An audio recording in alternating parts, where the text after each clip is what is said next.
So the first question that you need to answer for yourself is, what habits do you want to have? Now, when you're answering this question, I hope you notice that you're basically answering, what is the lifestyle that you want to have? What are the things that you're going to be doing on an everyday basis? And your habits, if they're not being your allies, they are basically draining you of the energy that you will need to achieve your goals.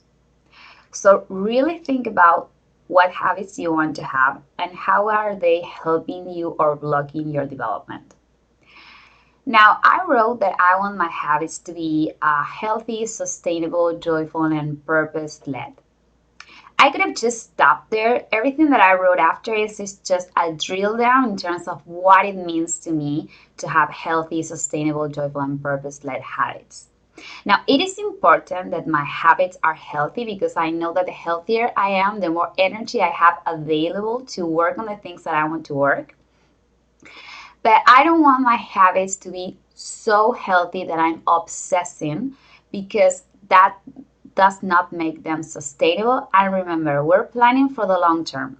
So we don't have the sprint mindset. We need a marathon mindset. We need to be able to do it during the whole year.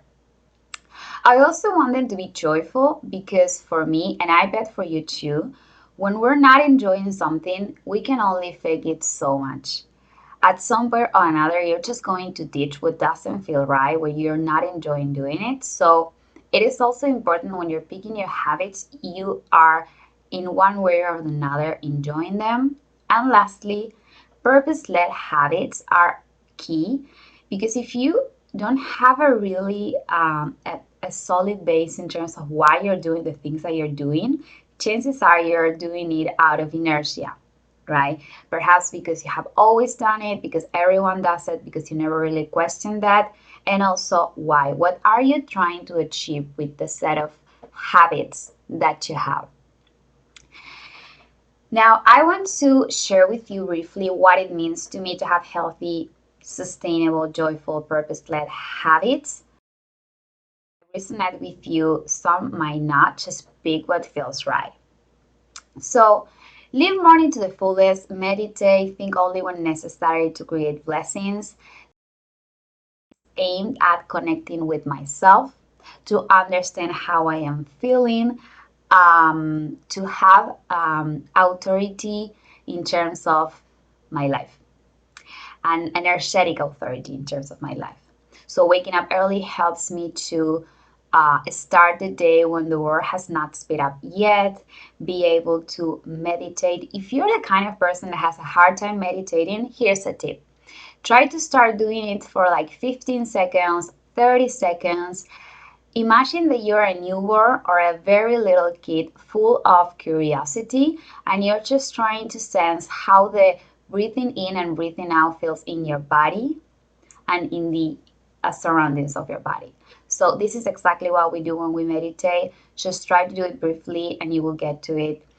It has been proved that meditation helps you then be more focused on the things that you want to achieve. So, this is key. Um, Think only when necessary. If we are overthinking or thinking in situations that do not require our thinking, we are actually more tired when we actually need to think. So, this is a great tip for maintaining high levels of creativity when you need to. Love and move my body and its energy. Eat conscious, nutritious food. This is clearly related to the healthy part of my habits. Moving the energy in my body helps me have a better mood around life. I feel like if I'm not working out, my energy is somehow getting locked somewhere in my body. And when I am working out, I just feel overall better and I am more creative, and things just tend to flow in my favor. The part of food, I don't know if you know this, but in Ayurveda they will tell you it is just as important as eating healthy, to digest it properly. So one habit that I tend to have is that I don't eat when I am doing something else. If I am on the computer, I'm not eating. If I am If my mind is not present in the moment in which I am eating, I prefer not to do it because your body will not be able to digest it properly. And as I said, even if you're eating super healthy, the digestion part is key. Remember that there's a lot of energy going into the whole digestion process. For nutritious food, my rule of thumb is that the more I understand the whole process that the food that I am about to eat has passed, maybe industrially, or like what is the chain of events that that food that I am about to eat has happened before it reached this point in my plate. Um, the less complex that process is, the more I understand it, the better. If you are eating too industrialized food, try to make that the exception, not the rule. This has helped me increase my health tremendously, so I just wanted to share that tip with you. Sense the nature within me and the nature surrounding me, actively love animals and enjoy their presence. When you connect with nature, you just will have a sense of peace and ease that will inevitably get your energy levels up, and you will have a more positive mindset towards life. And a lot of time, that is the game changer between a motivated individual and one that is not. So don't underestimate the impact that it could have to connect with the beautiness around you that is available anywhere you are in the world. Nature just flows in everywhere. So just connect with it. You're doing yourself a really big favor by doing that. Um, Communicate clearly, kindly, and firmly. Now, I want to stop here and just really mention that if you are owning the narrative of events in your life, if you're planning ahead, if you're saying, okay, I'm in charge of my own life and this is what I'm going to be doing and these are my priorities, chances are that there will be people that will get in the middle. They will try to impose their own agenda and their own priorities, not because they're mean, not because they're bad.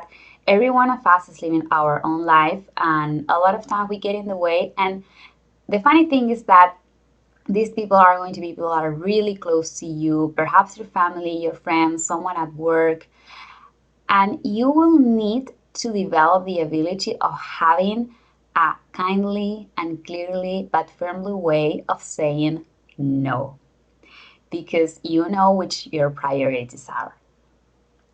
So, communication is key. Also, setting boundaries when needed without overthinking. I don't know if you know this, but your body doesn't really understand the difference of an event happening and you thinking of that event happening. So if somebody crossed the line or you just need to set a boundary and you thought about it 15 times because you overthought about it, chances are you're more angry with that person because in your body you felt like you need to put that boundary 15 times when actually you just needed to do it once, but you overthink about the whole process actually will just bring more drama into your life. So communicate clearly, set healthy boundaries, don't overthink too much about it. Your only job is to be clear in terms of what you want to say. Do not drain your energy trying to be understood. Laugh out loud frequently, smile. I cannot tell you the amount of projects that I have been part of that because I maintain a positive energy around it, we were able to deliver on time, even though at some point or another we were delaying. Really, a positive energy would really help. And if you are having a negative energy, you might impact the other people that are working with you, and that will hinder your own success. So, even if it's hard, just try always keep a good positive toward things. Ask for help without shame and help others assertively. In the aspect of helping others and getting help, it is really hard for most of us to find a good balance. Some of us ask for help too frequently, some others just help compulsively. Try to find a balance in which you let the others help themselves and you do not take them away from the possibility of learning how to help themselves. And also ask for help if you need it, but first try to solve it by yourself. Organize and execute accordingly, lose layers of ego. I am not going to deep dive in the concept of ego, but what I mean by lose layers of ego here is that, for example, if I am having a conversation with, let's say, a coworker, and they point out for one thing or another something that proves that I am wrong, and I am realizing that I am wrong, I want to have the ability, as part of my habits, to say, okay, you're right, I was wrong, just having this friendly face and don't feel like my sense of value has decreased because I was wrong. So that is what I mean when I said lose layers of ego. Be vulnerable is really important throughout the year.